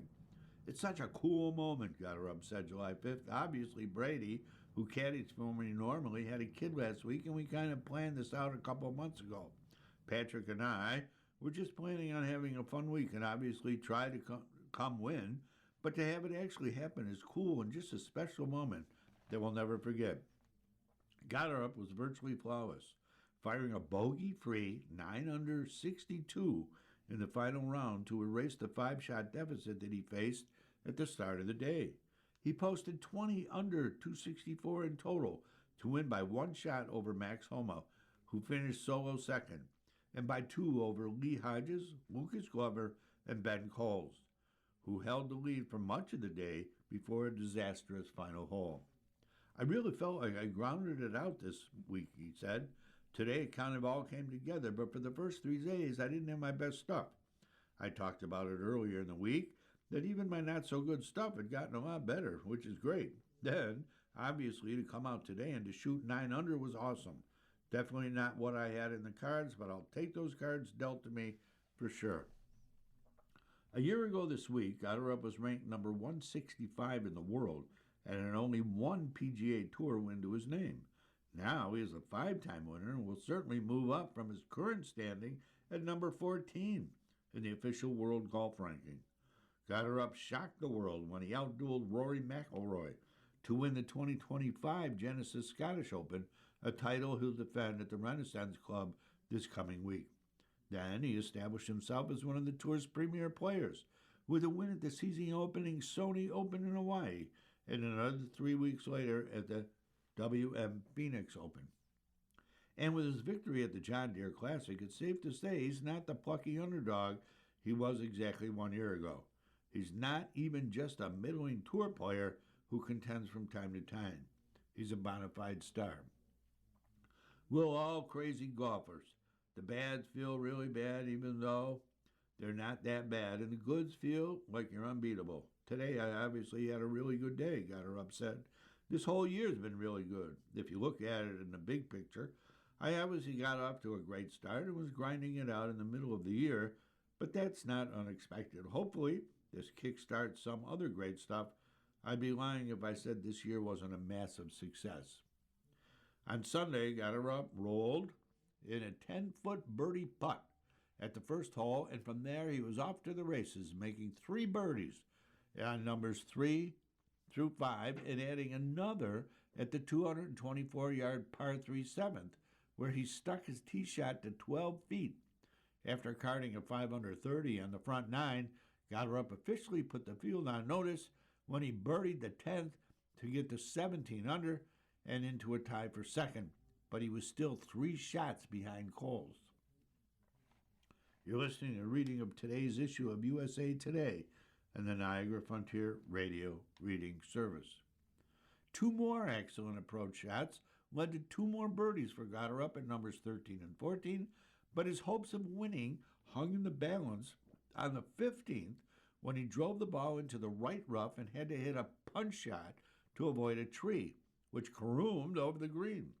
His third shot was the tricky one, a 20-yard pitch from the long rough to a green sloping away from him, and he couldn't afford to make a bogey. Gotterup executed to perfection, throwing his ball high in the air and checking it up less than 3 feet from the flag for a tap-in par. Gotterup's nerves were tested again at the par 5 17th, which played as the second easiest hole on the course this week, yielding 19 eagles and more than 200 birdies. Gotterup went for the green with his second shot from the first cut of rough and missed right, his ball finding the collection area below the flag, leaving it difficult up and down. He found the green with his third, but the ball traveled farther than he wanted, leaving him just 15 feet for a crucial birdie. The putt swung from right to left and rolled in the center of the cup, giving him the solo lead at 20 under. Coles tied the lead with a birdie at the par 3 16th, but after a par on 17, disaster struck. The 36-year-old from Dallas hit a perfect drive on the 18th, leaving him with just 162 yards from the middle of the fairway. Then, his hopes of nabbing his first PGA Tour win were dashed as he hooked his second shot into the water to the left side of the green. I was kind of a little in between clubs, Cole said. I hit an 8-iron and thought 9 was going to be too short and thought if I hit a full 8, it could have a chance of going over. So I was just trying to hit kind of a 3/4 punch shot. Yeah, just tugged it a little and obviously ended up in the water. After taking a drop, Coles went on to 3-putt for double bogey, falling back into a tie for third at 18 under. This marked Coles' 9th straight week of competitive golf between the PGA Tour, Korn Ferry Tour, and the U.S. Open, for which he had to make it through final qualifying. That 9-event stretch included a win at the KFT's BMW Charity Pro-Am last month. He'll play a 10th consecutive tournament at the PGA Tour's ISCO Championship next week. I'm proud of the way I played, Cole said. I played awesome all week. You know, obviously sucks to just have that happen on the last hole, but hey, I learned a lot about myself. Me and my caddy are doing such a good job, and it's only going to make me better going forward. Gotterup was on the driving range preparing for extra holes when he was informed that Coles had missed his par attempt at the 18th. After nearly an hour of waiting, he could now relax. Obviously, to not have to go into a playoff is nice, but I was ready to go for a playoff if need be, Gotterup said. Coles' double bogey on the 72nd hole not only secured the victory for Gotterup, but it also gave Homa his best finish in more than 3 years. Homa made 8 birdies en route to a 7 under 64 in the final round, but he missed a birdie look from the fringe on number 18 to come up one shy of forcing a playoff. I don't think you would tip your cap to Gotterup. I had a good chance to catch him. He just played better. Homa said he's a phenomenal golfer. I obviously tip my cap in reality, but that's not exactly how I felt out there. He's obviously a phenomenal golfer. I got to play with him yesterday. He's like the nicest dude, too. Very happy with the way he played. I had my chances. I just needed to be a little sharper. Harrington teaches a thing or two in the Senior Open win. Padraig Harrington's numbers just skyrocketed, both on the web and in the wallet.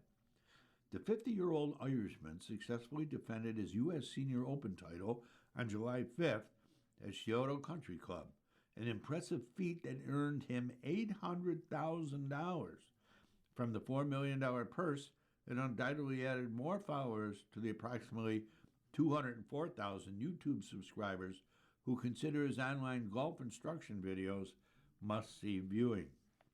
So enamored with his vids are the tinkering golf swing junkies that they cannot help but tell Harrington how much they enjoy them, even during the heat of competition. "Hey, Patty, thanks for the YouTube tips," one fan yelled at Harrington, who walked the fifth fairway on the way to a 466 that blew away his closest challengers. Harrington began the final round 8 under, one shot behind Stuart Sink and one shot ahead of George McNeil. By the time he reached the third hole, he was 3 shots clear of Sink and 4 clear of McNeil. From there, he coasted to his third U.S. Senior Open title. Sink finished second at 8 under, and McNeil was third at 6 under. Harrington is among the most likable players in golf, not just on the senior tour, but anywhere pros tee it up. It does not hurt that his high-pitched Irish brogue is a most entertaining accent, but what makes him special is an accessibility which combined with a sterling resume, 2 British Opens and 1 PGA Championship, in addition to his 3 U.S. Senior Open titles, serves him up as a guy that you want in your foursome. Just be prepared somewhere along the way to be told that you suck. "I'm the youngest of 5 boys. I'm a little bit of a contrarian. I like nothing better than to tell you you're wrong," Harrington said, chuckling. "So I get a sense of satisfaction out of telling somebody who's a bad chipper, no, you're actually meant to lift your head when you're chipping, not keep it down." Everybody goes, "What?" "I get great joy of telling a beginner, no, you're not meant to keep your head still. You're not meant to keep your feet still." But wanting to be right is not the main reason Harrington produces his videos. He generally gets a kick out of helping golfers improve.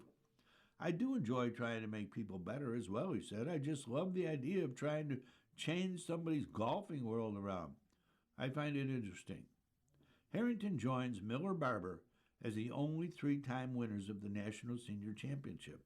Given that, it's probably wise for low, mid, or high handicappers to pay heed to Harrington's helpful hints and occasional harangues on his social media channel.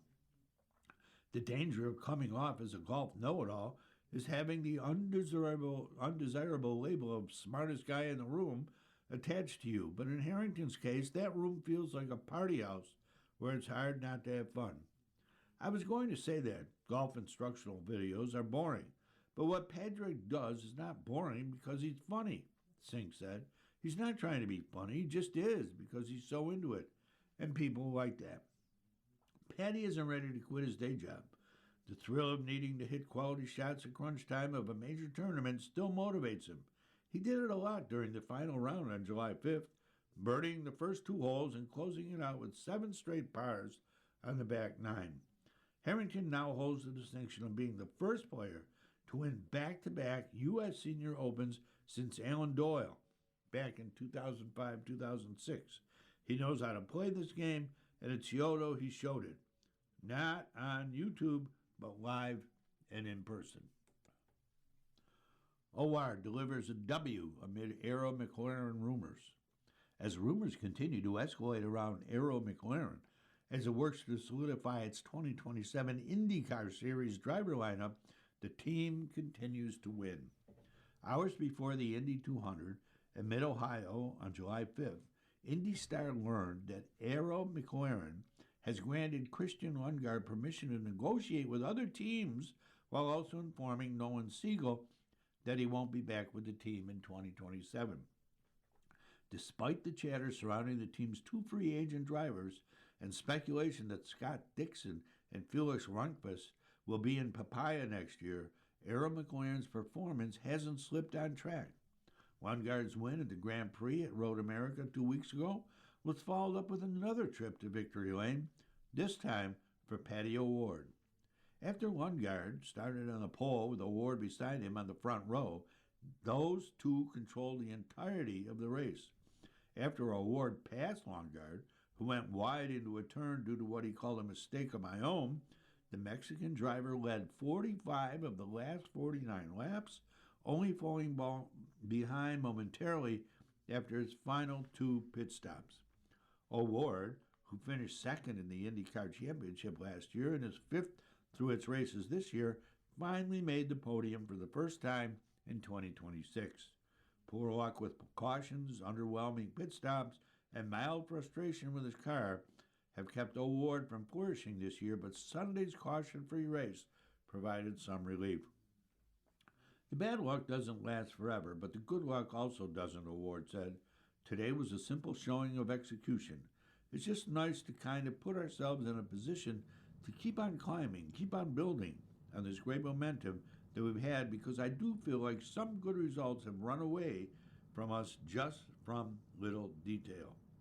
Arrow McLaren had its best weekend of the season amid the chaos surrounding it. Lundgaard finished second, while Siegel was 10th, tying his best result of the year.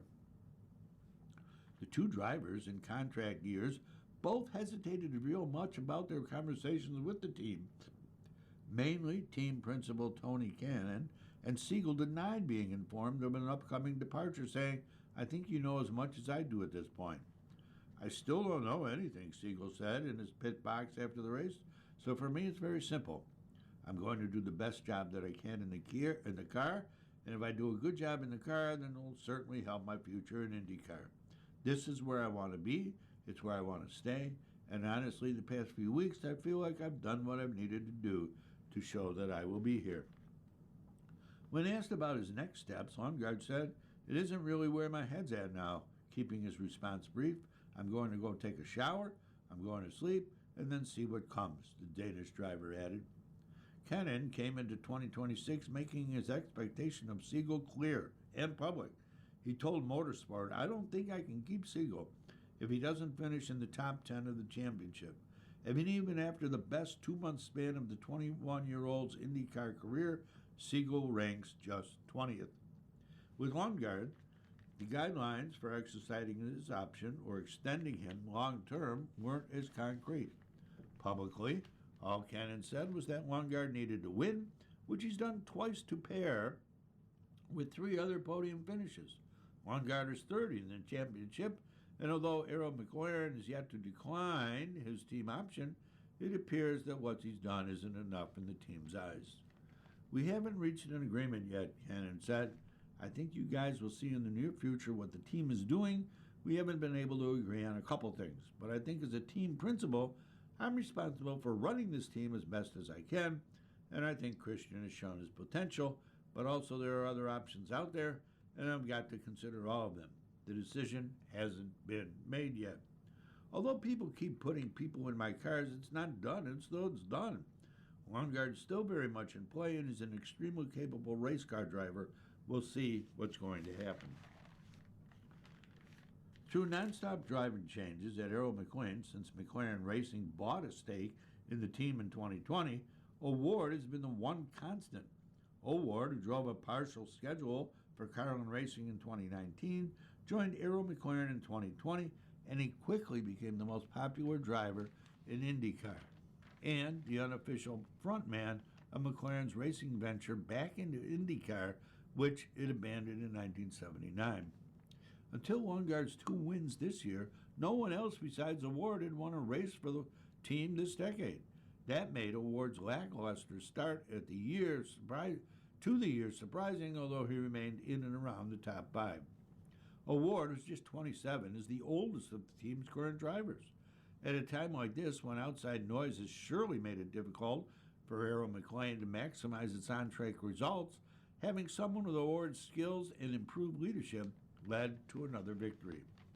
There are a lot of things going on, a lot of distraction. We're able to keep this team on track with what we came here to do, Kanaan said. "We came here to win the race, we came here to finish 1, 2, 3, and we finished 1, 2. We're trying to win this championship." The win was O'Ward's second at Mid-Ohio and 10th in his IndyCar career. O'Ward knew that fortune would eventually swing his way, saying, "I sure as heck am not getting worse." He was focused on his job inside the cockpit, and on Sunday the outside circumstances went his way.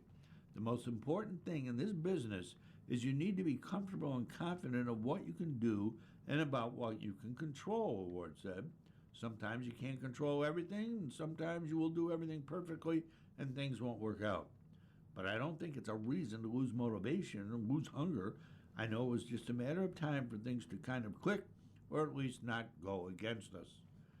As Arrow McLaren prepares to put new teammates around O'Ward again, he shows why he is stuck around on a team has been rather ruthless in his decisions to get rid of drivers. Ward is still in search of his ultimate goals of winning the Indianapolis 500 and IndyCar Championship, but Sunday served as a reminder that Arrow McLaren still revolves around him. You're listening to a reading of today's issue of USA Today and the Niagara Frontier Radio Reading Service. Briscoe breaks Cup Series drought. With all the attention on Denny Hamlin and Tyler Reddick and the way they've racked up NASCAR Cup Series wins for Toyota, it's been easy to overlook Chase Briscoe.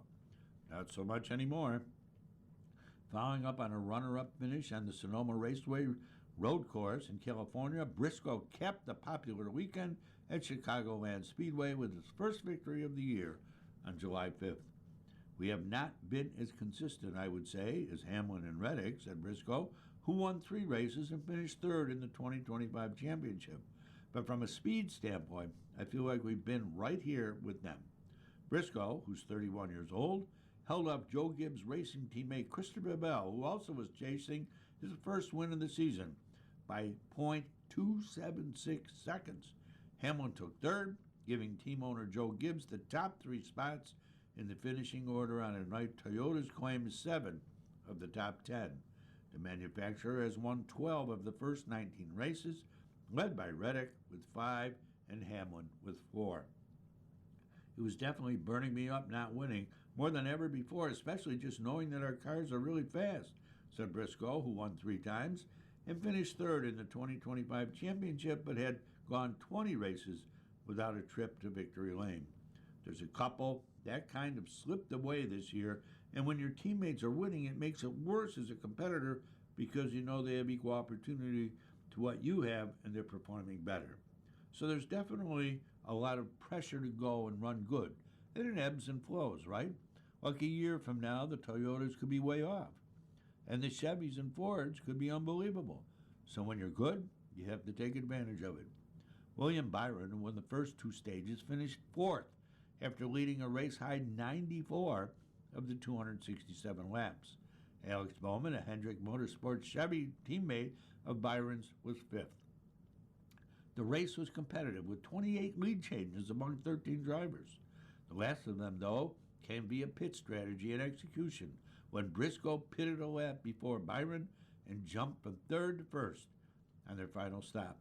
That's part of why I love my job, calling races and having those opportunities, Crew Chief James Small said of the decision. The green flag cycle and the strategy section of it makes it so much fun. Bell, driving with a soft cast on his broken left wrist, sat 1.2 seconds behind when he took second from Byron with 19 laps to go. Bell closed to Briscoe's bumper, but could never pull alongside. I was sideways and drifting on exit a lot of the time, Briscoe said. It was a super intense battle. Out of all the people that were going to catch me, I was glad it was him, just because I knew he was going to race me super clean. Obviously, it was a lot of fun for sure. Challenging for a win didn't look likely when Bell made contact with another car on pit road on his second pit stop, but his crew fixed the damage and put him back in contention.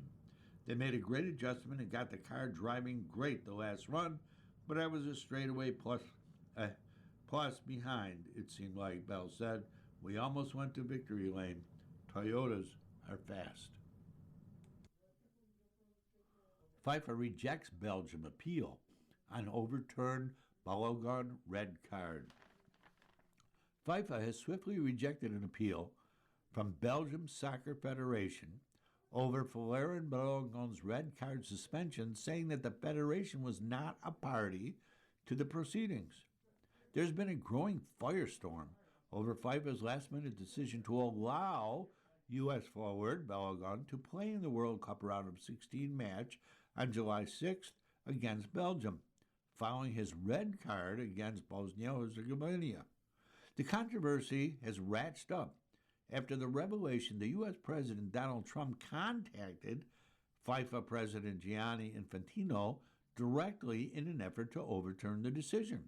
Trump himself said as much on Monday. All I did, I asked for a review because I didn't think it was a foul, Trump told reporters on July 6th in the Oval Office.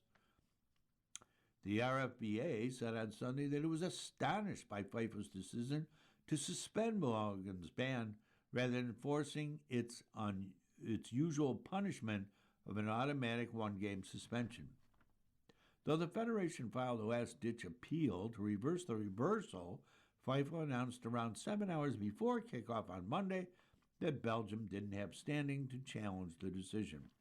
The FIFA Appeal Committee has rendered a request submitted by the Royal Belgian Football Association as inadmissible in relation to the FIFA Disciplinary Committee's decision to suspend for 1 year the match suspension imposed on the United States national team player Florian Balogun following his dismissal for a direct red card during the FIFA World Cup 2026 match between the United States and Bosnia and Herzegovina, played on July 1st, 2026 at San Francisco Bay Area Stadium.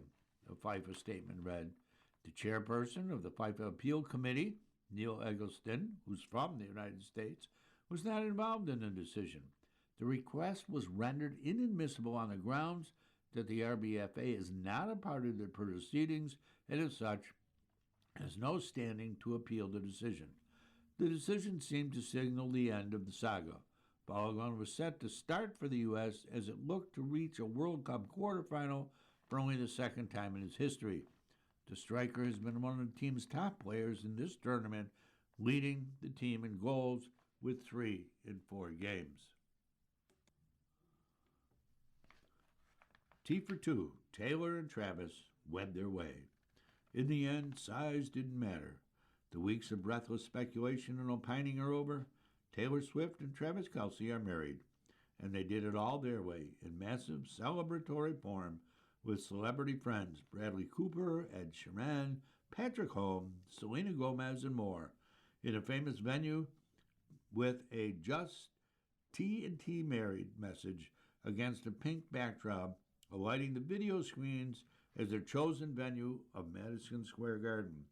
Was a wedding at that hulking fortress in Midtown Manhattan gauche?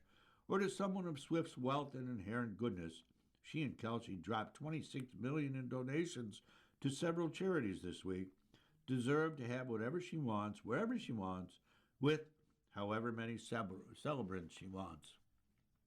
Did the woman who has spent a career immersed in romance with all of its joys and sorrows really exchange vows in what's essentially her workplace? Or was this sly messaging telling the world that taking the conventional step of marriage doesn't diminish her ambitions to get back to a life spent creating music? Yes, in the end, Swift got her fairy tale wedding complete with a Christian Dior haute couture dress and Christian Louboutin shoes. And she celebrated with more than paper rings by doing things greater than dating the boy on the football team, as she memorably, prophetically lyricized in 2008's 15. She found a kindred spirit in Travis Kelce, her human exclamation mark, the guy who saved her from the fate of Ophelia, and us from another album of tortured poetry. But Swift always has been an intriguing combination of supremely canny and hopelessly romantic, and she leaned on both of these defining traits to pull off the celebrity wedding of the century, even with some cranky locals grousing about street closures, as if that didn't happen last month with the New York Knicks in the NBA Finals, or for, say, every festival, parade, movie shoot, or presidential visit in the area, and police presence, which the couple reportedly paid a hefty sum, as befits a private event. By hosting a reported 100 people for a comparably intimate rehearsal dinner on July 2nd at Infosys Theater at MSG, and supersizing everything the next night for a victory lap around an MSG reportedly transformed into a wedding wonderland, Swift sent a clear message. She may gravitate to every spotlight and share her poetic diary entries with her fans, but some things are sacred. In the weeks leading to what some called our royal wedding, media outlets worldwide, guilty as charged, scurried for any whiff of clues with the intensity of Swifties decoding if the number of steps she took walking across the Soho sidewalk add up to the potential date of her next album release. Swift likely was sitting somewhere with a cat-like grin, watching and hearing the false rumors The silly speculation of everything from guests to attired performers, the criticisms that she flaunted her wealth as a self-made billionaire twice over during tough economic times. And hopefully she crackled, assured with the knowledge that no one outmastered the mastermind. This was her wedding, her way, as it should be. And finally, it's your birthday. Who's celebrating today? Musician Ringo Starr turns 86. Actor Joe Spano turns 80. Singer David Hodo from the Village People, 79. Actor Roz Ryan, 75. Filmmaker Akiva Goldsman, 64. Bassist Mark White, who plays with the Spin Doctors, turned 64. Singer-songwriter Vonda Shepard, 63. Comedian-actor Mo Collins, 61. Comedian-actor Jim Gaffigan, 60. Actor Jose Fox, 58. Actor Robin Wigert, 57. Actor Bernice Bejo, 50. Actor Hamish Linklater, 50. Drummer Ashton Irwin from the 5 Seconds of Summer turned 32. You've been listening to a reading of the USA Today for July 7th, 2026. We read from the USA Today weekdays at noon. For more information, call us at 821-5555. Your reader for this hour has been Jeff Shapiro. Thank you for listening. Coming up next in the Niagara Frontier Radio Reading Service, with episode number 4 of Nora O'Donnell's book, We the Women. At 3 o'clock is National Geographic, and at 4 o'clock is a re-airing of today's Buffalo News. Stay with us for these readings and more. You're listening to the Niagara Frontier Radio Reading Service. We broadcast daily readings of printed matter to those who are blind or have a print disability throughout Buffalo, Western New York, and Southern Ontario's Niagara Peninsula. Almost 40 years and more than 300,000 hours of radio readings to those without sight. Our broadcast signal is provided at no charge by WNET. Niagara Frontier Radio Reading Service broadcast studios are at 1199 Harlem Road in Cheektowaga. Please let others know about your Niagara Frontier Radio Reading Service. For more information, call us at 716-821-5555.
The following program is intended for listeners who are blind, have low vision, or have another print disability, which makes reading, holding a book, or turning. The following program is intended for listeners who are blind, have low vision, or have another print disability,